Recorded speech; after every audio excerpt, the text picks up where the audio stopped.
ऐसा भी नहीं कि ये दुनिया में पहली बार हो रहा है जो हाहाकार मचा है। कुछ कुछ अरसे बाद ये सब होता रहता है, लेकिन इस बार जो हो रहा है वो बहुत ज़्यादा है और इसमें हम कर नहीं सकते कुछ। कितनी बेबसी है, हम कुछ नहीं कर सकते, किसी को नहीं समझा सकते। कहाँ आ गई दुनिया चलते चलते या रेंगते रेंगते। तो तरीक़ा एक ही है कि आप अपना एक जज़ीरा बना लीजिए, एक आइलैंड, और उसमें रहने लगिए। और रास्ता क्या है, कोई आए या ना आए, आप तो हैं ना, और आप अपनी महफिल खुद हैं। इसमें कोई संदेह की बात नहीं है। चाहे जिस पल आप सोचें तो आप अपनी महफिल खुद हैं। किस तरीक़े से ज़िंदगी कहाँ कहाँ लेकर आती है समय पे निर्भर करता है। खाली खाली कुर्सियाँ हैं, काफ़ी लोग बैठे होते थे कभी यहाँ पर, लेकिन ये बहुत बरस पहले की बात है। और अब ज़िंदगी एक ऐसे दौर में है जहाँ मैं और मेरी परछाई, हम दोनों साथ साथ ही रहते हैं, जुदा होते ही नहीं। क्योंकि अब जिनसे बहुत उम्मीदें रहती हैं ज़िंदगी में, निराशाएं भी सबसे ज़्यादा वहीं से होती हैं। तो कोई बात नहीं, ठीक है, जिस रूप में ज़िंदगी आए स्वीकार कीजिए। गुलजार साहब है ना, और ये हमारी टीम डिपार्टमेंट की, हिस्ट्री की, बहुत काबिल, फाजिल। अच्छा लगता है सोचना कि कभी हम भी वहाँ का हिस्सा थे। मैं तो बहुत इत्मीनान से ज़िंदगी जीने का आदी सा हो गया हूँ। और ये मेरा एक दोस्त योगेश छिब्बर एक बार आया और मुझे ये नज़्म लिख कर दे गया। कहने लगा कि सर ये आपके लिए है, कभी मैं ना रहूँ तो पढ़ लीजिएगा। वक्त की साजिशों को भी तस्लीम करता, सिक्कों तालियों मुखौटों से बहुत परे, सुकून की अमानत को अंधेरों से बचाता, अपने तराशे तन्हा खोशे की खुशबुओं में पुराने रिश्तों के नगमे बुनता गुनगुनाता। वो जो कभी इस शहर का ताजमहल था, यहाँ दो सूफ़ी मिजाज का, वो सूफ़ी मिजाज का चिराग ठाठ से जल रहा है। भाई वाह योगेश भाई, आप तो दुनिया में नहीं रहे। ऐसे बेजायका हालात में जब लोग खुशबू को मज़हब और रोशनी को रूह का तबस्सुम नहीं कहते, जब इश्क चीथड़ों में बरहना फ़कीर सा और शहर से दूर जंगलों पर्वतों में जा बसा, जब रिश्तों में नमक नहीं रहा, ऐसे बेस्वाद हालात में भी वो अपने जज्बों का पता नहीं बदलता।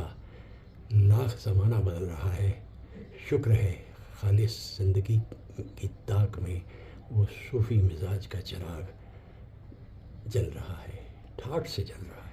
इस दुनिया में है, इस दुनिया का नहीं, उदास मगर मायूस नहीं, अकेला मगर अपनी महफिल में, तन्हाई को लतीफ़ फ़न बनाकर जीता, पुराने चिरागों को ईमानदारी की लो लिए हुए अपनी सुबहों का सूरज बनकर निकल रहा है। शुक्र है खालिस मोहब्बत के गाँव में। तो ये लिखा उन्होंने मेरे लिए, और फिर उन्होंने लिखा कि मोहब्बत की एक कोशिश दोस्त को छूने की, चले गए दुनिया से। योगेश बढ़िया इंसान थे। एक दिन ये तस्वीर भी मुझे भेंट कर गए थे।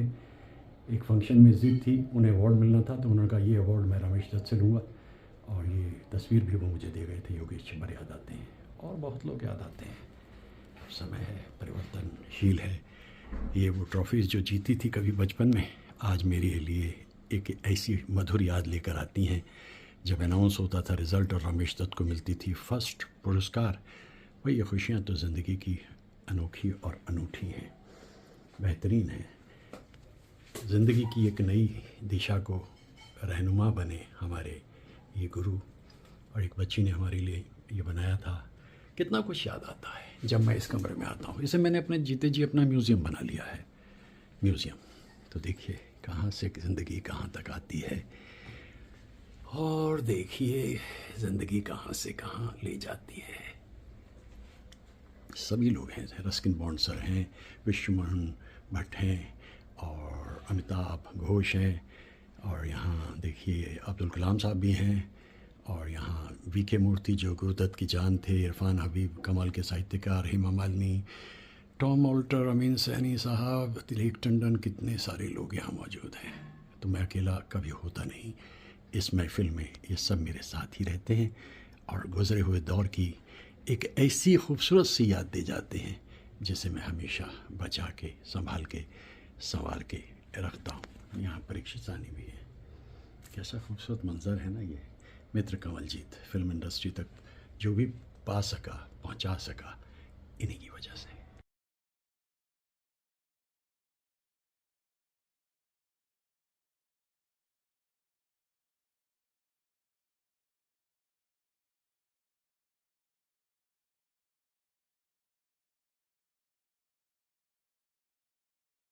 बारिश नहीं, बादल नहीं, लेकिन जियारे झूमे ऐसे जैसे वन में नाचे मोर। ये तो वन में मोर नाच रहा है और बारिश का दूर दराज तक कहीं कोई चांस नहीं दिख रहा।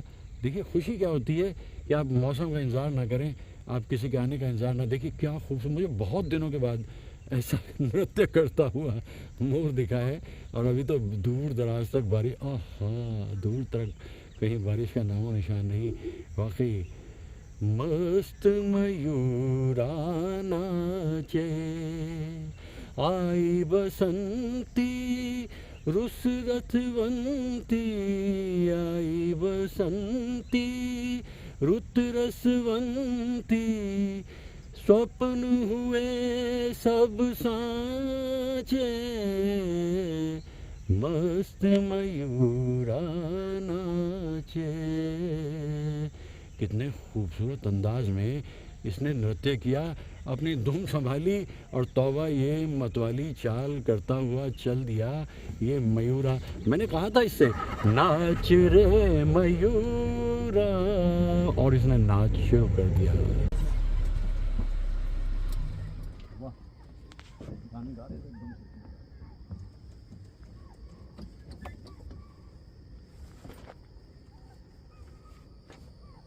कॉलिंग हो रही है काफ़ी तेज। चुप हो गए। कॉलिंग हो रही है ना सर, कॉलिंग अलार्म कॉल हो रही है। अलार्म कॉल, अच्छा ये अलार्म कॉल है। हाँ फिर है आसपास इसका हाँ, मतलब लेपर्ड है, लेपर्ड। लेपर्ड हो, हाइना हो। आईना भी हो सकता है। इतने सारे हिरन पास में। ओह, ये देखिए जंगल की आवाज़ है।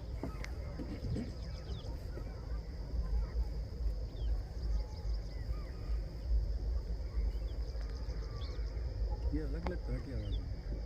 1 2 2 3 3 4 साथ में बोल रहे हैं। जी जी, उधर ही चलते हैं, हिरन की आवाज़ भी आ जाएगी कुछ। ये देख मोर की आवाज़, जी जी, मोर की आवाज़ आ रही है, हिरन की आवाज़ आ रही है। और वो सामने मैजेस्टिक चौधरी का चांद।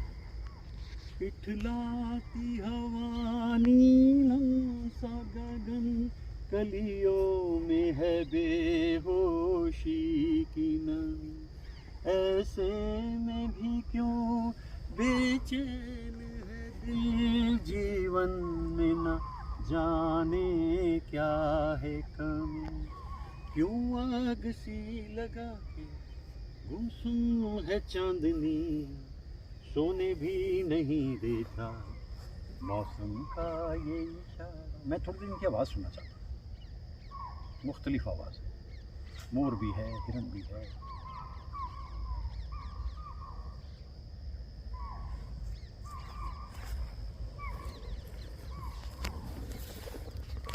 क्या संगीत है।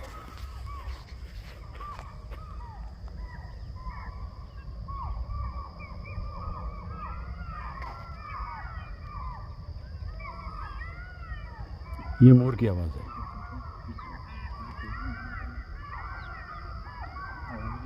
ये कितना सुंदर संगीत है। उधर से उठता हुआ चौदहवीं का चांद, हाँ,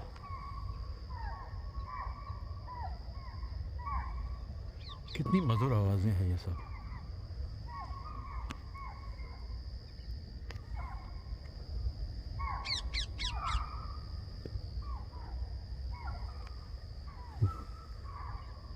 वन की शांति में संगीत है, यही संगीत है। आहा,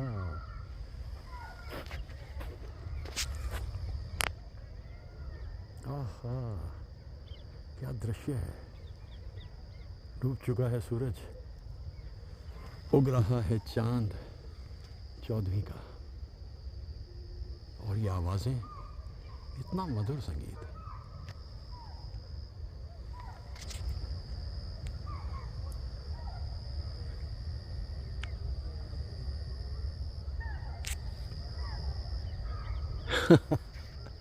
ये कहाँ अभी जाने वाले हैं, ये कहीं नहीं जाने वाले हैं।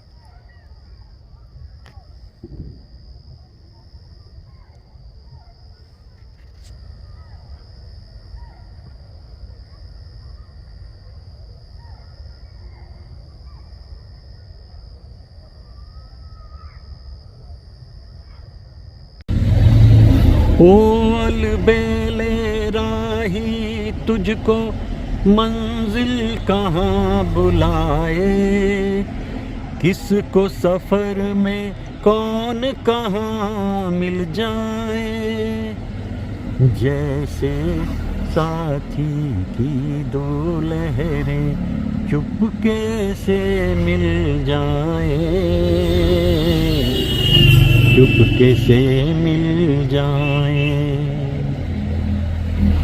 से पंछी नील गगन में गीत मिलन के गाए,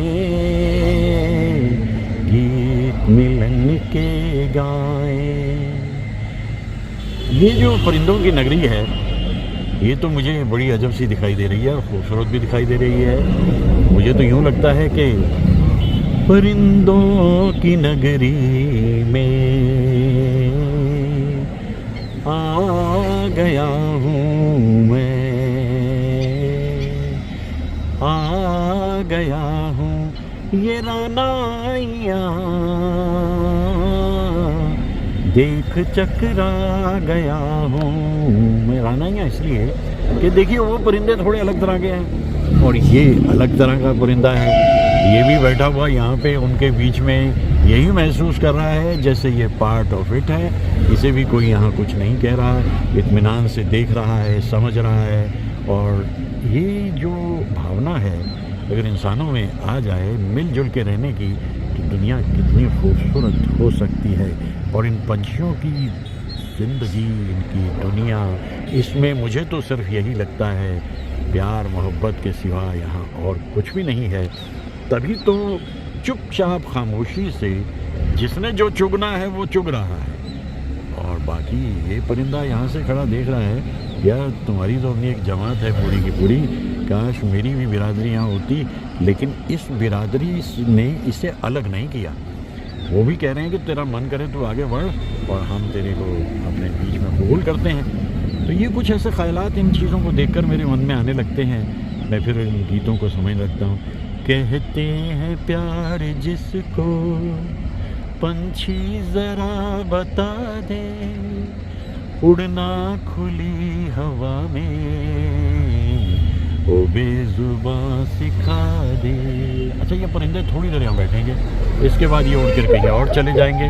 और इन परिंदों का ये कहना है कि देखो बाशिंदों, तुम्हारे बस का तो कुछ है नहीं सिलसिला मोहब्बत प्यार का, ना उड़ने का।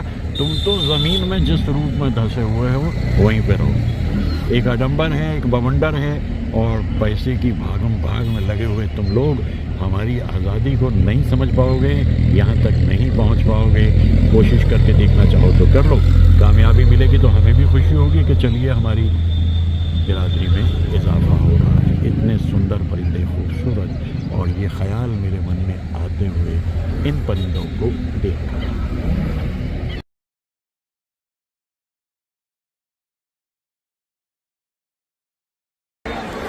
जो जिससे मिला सीखा हमने, गैरों को भी अपनाया हमने, मतलब के लिए अंधे होकर रोटी को नहीं पूजा हमने, रोटी को नहीं पूजा हमने। अब हम तो क्या सारी दुनिया से कहती है, हम उस देश के वासी हैं, हम उस देश के वासी हैं जिस देश में गंगा बहती है। हरिद्वार में जो सबसे पवित्र जगह मानी जाती है वो ये हर की पौड़ी है। प्राचीन मंदिर है और कई मंदिर हैं और भीड़ हमेशा रहती है। स्नान करते हैं लोग, पतित पावनी गंगा को प्रणाम करते हैं और ये जल आजकल इतना स्वच्छ है कि इसमें स्नान करना खुशी का कारण बन जाता है। श्रद्धालु आते हैं दुनिया भर से और गंगा का आशीर्वाद पाते हैं। ये है हर की पौड़ी हरिद्वार। टेक्नोलॉजिकल डेवलपमेंट तो हर जगह हो रहे हैं। वो लक्ष्मण झूला बहुत पुराना और ये सामने बनता हुआ ग्लास ब्रिज, यानी इसमें सिर्फ शीशा लगा है। ये शीशे से बना हुआ पुल है, अभी शुरू नहीं हुआ, किसी भी टाइम शुरू होने वाला है। लक्ष्मण झूला के बिल्कुल बराबर में ये एक टेक्नोलॉजिकल ऐसी आर्टिस्ट्री है, जब लोग यहाँ से गुजरेंगे तो महसूस करेंगे कि देश जा कहाँ से कहाँ रहा है। इन सुनसान वीरान रास्तों से जहाँ से ज़िंदगी शुरू हुई थी, आप आ जाते हैं ग्लास ब्रिज तक। ये उसके बराबर में वो इतना पुराना लक्ष्मण झूला, लेकिन इस वक्त इसने उसको पीछे कर दिया है, दबा दिया है। और इधर से इसकी जो व्यू है वो इस तरह है कि ये ग्लास ब्रिज है अपने ढंग का। मेरे ख्याल से हिंदुस्तान में तो शायद और कहीं ना भी हो, अपने ढंग का अनोखा। और करीब से देखना चाहें तो मैं आपको ग्लास ब्रिज दूसरी तरफ से भी दिखा देता हूं। और अब ये तैयार लगभग हो चुका है, बस किसी भी वक्त ये शुरू होने वाला है। और फिर देखिए एक नया आर्टिस्टिक करिश्मा आपको यहाँ ऋषिकेश में दिखाई देगा, बिल्कुल लक्ष्मण झूले के पास में ग्लास ब्रिज। ऋषिकेश में राफ्टिंग का अपना मज़ा कुछ अलग ही होता है। गंगा इतनी साफ़ सुथरी शफाफ गंगा, और नौजवान निकल आते हैं अपनी अपनी सफ़ीने लेकर और ये चलते रहते हैं। थोड़ी देर के बाद में फिर कोई रपटा आता है, उस रपटे पे सारे ये अलर्ट हो जाते हैं। और मैं भी जब कभी करता हूँ यहाँ राफ्टिंग तो लुत्फ़ इतना आता है क्योंकि गंगा गहरी बहुत है। अब यहाँ से फिर ये देखिए कहाँ जाते हैं, कुछ किनारे पे आने की कोशिश करते हैं, कुछ आगे बढ़ जाते हैं। ये राफ्टिंग का सीज़न है और अब देखिए ना अगले 4 महीने तक यहाँ होश नहीं आता है। अप्रैल, मई, जून, जुलाई तक लगभग चलती रहती है, फिर बंद हो जाती है चूँकि गंगा भी सैलाबी होने लगती है। और ये गर्मियों के दिनों में इसका लुत्फ़ अलग ही है। ये है ऋषिकेश में गंगा। दो नदियों का मेल अगर इतना पावन कहलाता है, क्यों न जहाँ दो दिल मिलते हैं स्वर्ग वहाँ बस जाता है। हर मौसम है प्यार का मौसम, होगा कि नहीं, बोल बोल बोल संगम होगा कि नहीं। भाई देखो बात मैं यहाँ राधा की नहीं कर रहा, राज कपूर की नहीं कर रहा, मैं इन 2 नदियों की बात कर रहा हूँ। उधर से आ रही है भागीरथी, ये जा रही है अलकनंदा, ये देवप्रयाग है और दोनों नदियाँ यहाँ आकर के मिल जाती हैं। मैं जैसे इन दिनों कुछ अलग अलग फिल्म कलाकारों का जिक्र करता रहता हूँ तो यहाँ से मैं ये महसूस करता हूँ कि कितनी पावन स्थल है ये, कितना खूबसूरत भी दिखाई दे रहा है और लोगों का विश्वास इतना कि वो वहाँ पर जा कर के स्नान करते हैं। भाई मैं दरअसल इन दिनों फिल्म्स का जिक्र कर रहा हूँ और फिल्म्स की अलग अलग लहरों का जिक्र कर रहा हूँ। तीसरी लहर में जो कलाकार मेरे सामने मौजूद हैं उन्होंने 1958 से 1961 तक संघर्ष किया और उन 3 कलाकारों का नाम शशि कपूर, धर्मेंद्र और मनोज कपूर। अब आप सोच के देखिए कि ये वो कलाकार हैं जो अपना समय आने का इंतज़ार कर रहे थे। धर्मेंद्र ने एक कंपटीशन को जीता जिसमें हज़ारों लोग थे। Shashi Kapoor first family of filmdom से है लेकिन किसी ने कोई सत्ता नहीं। और तीसरे कलाकार मनोज कुमार दिल्ली से चले, नाम था हरि कृष्ण गोस्वामी और एक पूरा साम्राज्य उन्होंने बनाया। मनोज कुमार की दिलचस्पी जो होती थी वो ज़्यादातर बाद में देशभक्ति की फिल्म्स में हो गई थी। बहुत अच्छी बात थी, बड़ी अच्छी फिल्म्स भी बनाई उन्होंने। और मेरी जो देशभक्ति है वो ये है कि मैं उस ज़माने को लौटाने की कोशिश करता रहता हूँ। ऐसे खूबसूरत जगह पे आकर के मैं आपको, ख़ास तौर से दक्षिण में बैठे हुए मेरे दोस्त ये समझ लें कि ऋषिकेश से भी 70 किलोमीटर ऊपर है ये जगह जिसका नाम है देवप्रयाग। वो आ रही है लहराती, बल खाती भागीरथी जो गोमुख से आई, और ये आ रही है अलकनंदा जो श्रीनगर से आ रही है कई नदियों को समेटे हुए। और यहाँ देखिए हो गया संगम और बन गई गंगा, और गंगा यहाँ से आगे बढ़ती चली जा रही है। ये चलती चली जाती है, यहाँ से ऋषिकेश जाएगी, ऋषिकेश से हरिद्वार, और बंगाल में गंगा सागर तक पहुँचते हुए 2300 किलोमीटर का सफ़र पार कर लेगी गंगा। तो देखिए ना कैसी खूबसूरत जगह आपको दिखाई, और कैसे कलाकारों का जिक्र कर रहा हूँ। उसका जल देखिए कितना स्वच्छ होता है भागीरथी का, और हमेशा ऐसा ही रहता है ये जल, बारिश हो, बादल हो, कुछ हो ये। लेकिन ये जरा मटियाली हो जाती है, और दोनों नदियों का अपना अपना अस्तित्व है, और ये संगम कहलाती है जगह। और यहाँ लोग स्नान करते हैं, खुश होते हैं कि चलिए यहाँ जहाँ से गंगा शुरू हो रही है वहाँ आकर के वो स्नान कर रहे हैं। मेरा कहना ये है कि मन चंगा तो कठौती में गंगा। 2 छींटे गंगा जल के भी जान लिए तो हो तो है तो गंगा जल ही ना।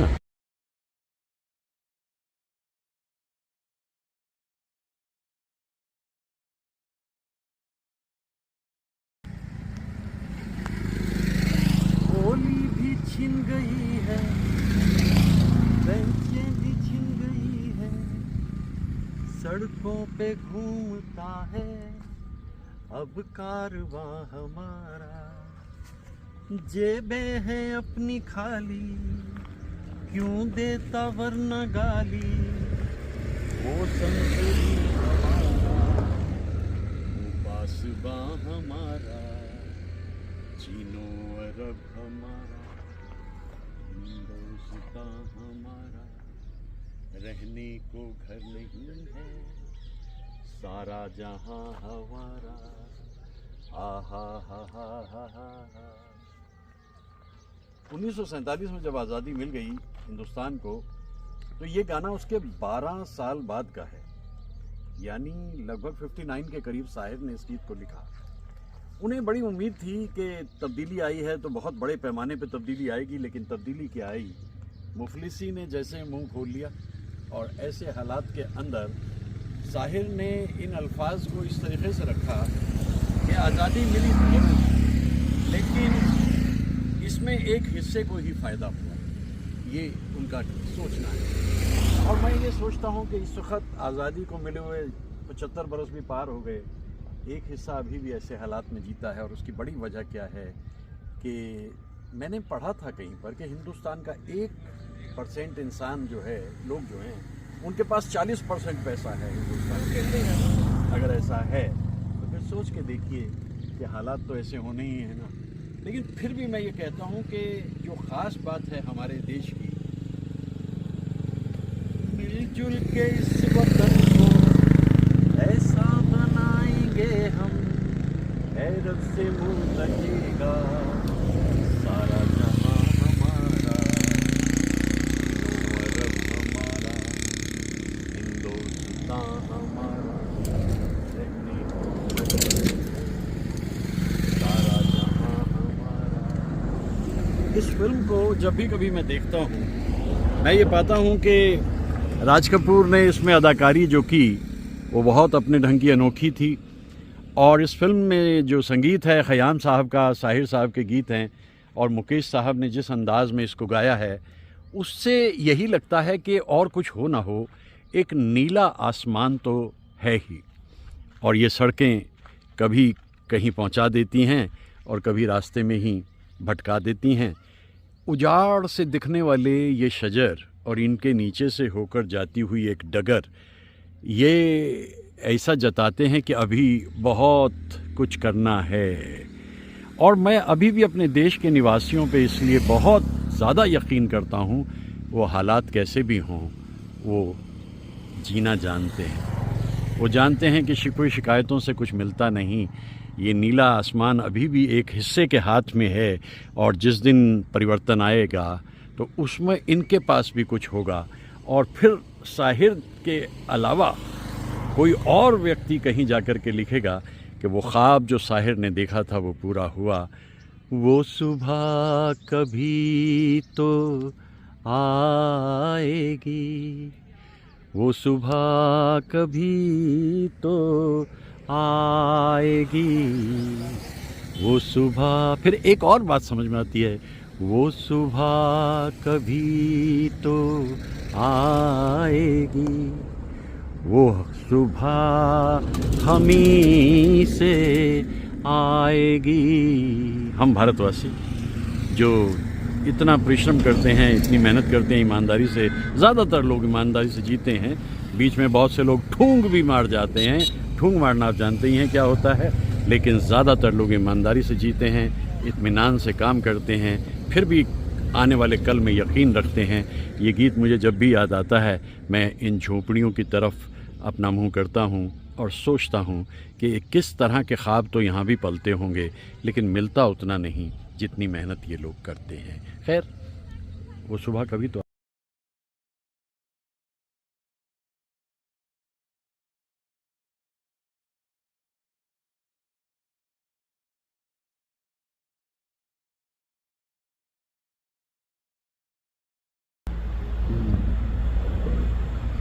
वीरानों में भी इनकी अपनी गाहें हैं, रहते हैं।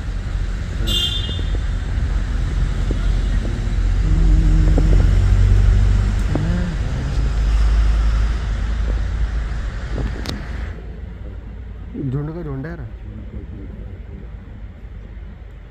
जूम कर लो, कर ले वो यहाँ पर सोच नहीं सकता इसे, क्या पॉइंट मिला है। ये हिरणों का झुंड है और वो ऊपर जो दिखाई दे रहा है वो आनंदा है। आनंदा यानी ऋषिकेश के सबसे महंगे रिजॉर्ट्स में से एक। पहले राजा का महल था, लेकिन अब ये रिजॉर्ट है और शायद हिंदुस्तान के सबसे महंगे में। लेकिन हिरणों को क्या फ़र्क पड़ता है, उन्होंने अपना यहाँ आकर के डेरा डाल लिया, इसके लिए उन्हें कोई पे नहीं करना और आराम से प्रकृति की गोद में जीना है।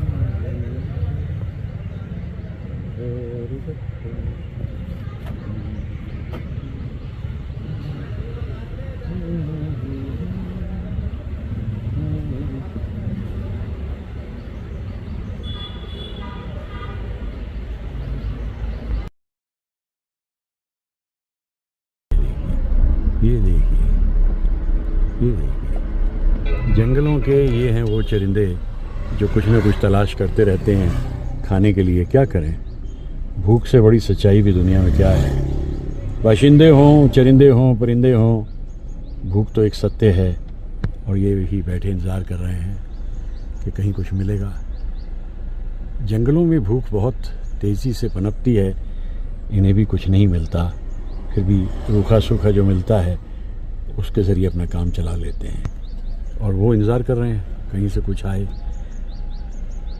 लीगली इन्हें कुछ खिलाना चरिंदों को एक लीगल ऑफेंस है, जंगलों में अलाउड नहीं है, क्योंकि ये फिर कार के नीचे आ जाते हैं या कुछ और एक्सीडेंट इनके हो जाते हैं, इसलिए देखना पड़ता है, सोचना पड़ता है। ये देखिए, वो तो चल दिया और ये बिरादरी धीरे धीरे आगे बढ़ रही है।